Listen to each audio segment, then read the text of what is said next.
विपक्ष और कहेगा क्या। विपक्ष इस बात से घबराया हुआ है कि क्यों, क्योंकि मुद्दा तो इसी बात को ये लोग बनाना चाहते थे ना, इस तरीके से। भाई बार बार मैंने कहा है कि आप कीजिए ना, नीतियों के ऊपर आप सवाल उठाइए, बिल्कुल। और बार बार मैंने इस बात को कहा है कि बिहार प्रधानमंत्री जी की प्राथमिकताओं में है और बिहार में बार बार उनका आना, ये मुझे लगता है शायद 9वीं बार पिछले 1 साल में, जब से केंद्र में तीसरी बार प्रधानमंत्री जी के नेतृत्व में एनडीए की सरकार बनी है, 9वीं बार उनका बिहार आना अपने में दर्शाता है कि एक विकसित बिहार का संकल्प प्रधानमंत्री जी के लिए कितनी बड़ी प्राथमिकता है। ऐसे में आज एक बार फिर हज़ारों करोड़ों की सौगात बिहारियों को वो समर्पित करके जाएंगे।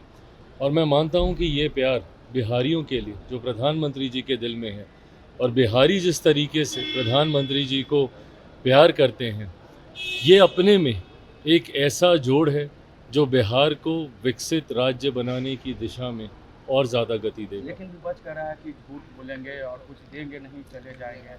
विपक्ष और कहेगा क्या।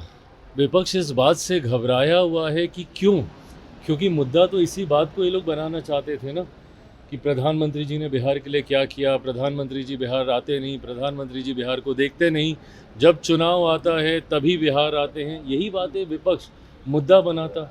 पर जिस तरीके से निरंतरता में ना सिर्फ प्रधानमंत्री जी बिहार आए, ना सिर्फ प्रधानमंत्री जी ने बिहार को लाखों करोड़ों की सौगात अभी तक देने का उन्होंने काम किया, बल्कि जो जो योजनाओं का उन्होंने शिलान्यास किया, जिन जिन योजनाओं को, उसका शुभारंभ भी उन्हीं के हाथों हुआ है। और आगे भी कई ऐसी योजनाओं की शुरुआत प्रधानमंत्री जी के द्वारा की जाएगी। तो विपक्ष के पास अब मुद्दा बचा नहीं, तो सिर्फ यही बोलेंगे कि अब भाई आएंगे, झूठ बोलेंगे, क्योंकि अब कोई ऐसी बात विपक्ष के हाथ में अब है नहीं जिसको वो आधार बनाकर केंद्र सरकार या प्रधानमंत्री जी या हम लोग की डबल इंजन की सरकार के ऊपर वो किसी भी तरीके का प्रहार कर सकें। राजद ने ट्वीट किया है और कहा है कि पिंडदान करने आ रहे हैं नीतीश कुमार जी का और राजनीतिक।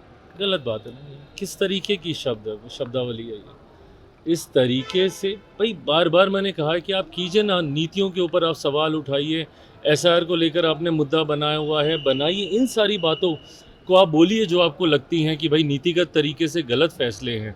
पर इस तरीके से कहना, पिंडदान, मुख्यमंत्री जी के बारे में इस तरीके के अपशब्दों का उपयोग करना, ये कतई उचित नहीं है, इसकी मैं निंदा करता हूँ। यादव कह रहे हैं कि राहुल गांधी को पीएम बनाएंगे, जिस तरीके से जो समर्थन मिल रहा है। आज किस तरीके से राजद कांग्रेस के पीछे कुछ लग्गू की तरह लगी हुई है, किस तरीके से राहुल गांधी जी को ये लोग पूरे प्रदेश में घुमा रहे हैं, ये अपने में दर्शाता है ना कि भैया राजद की ताकत कितनी ज़्यादा घट चुकी है। कि एक ऐसा दल जिसके लिए कहा जाता था कि शायद बिहार में अब कुछ बचा नहीं है, उस दल को साथ में ले लेकर इन लोगों को घूमना पड़ रहा है।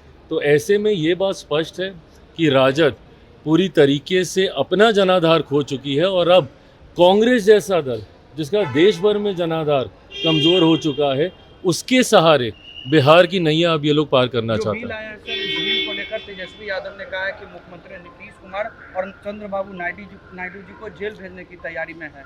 ये वही लोग हैं ना जो कि भ्रष्टाचार पे जब जेल जाते हैं तो परिवार के दूसरे सदस्यों को कुर्सी देते हैं।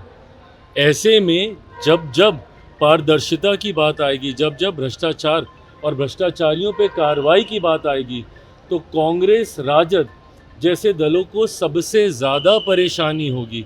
क्यों? क्योंकि इनका आधार ही भ्रष्टाचार रहा है।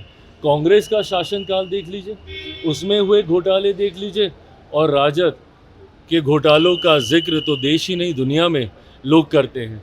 तो ऐसे में जब जब केंद्र की सरकार भ्रष्टाचारियों के खिलाफ ऐसे बिल लेकर आएगी, तो सबसे ज़्यादा तकलीफ इन्हीं लोगों को होगी। Thank you.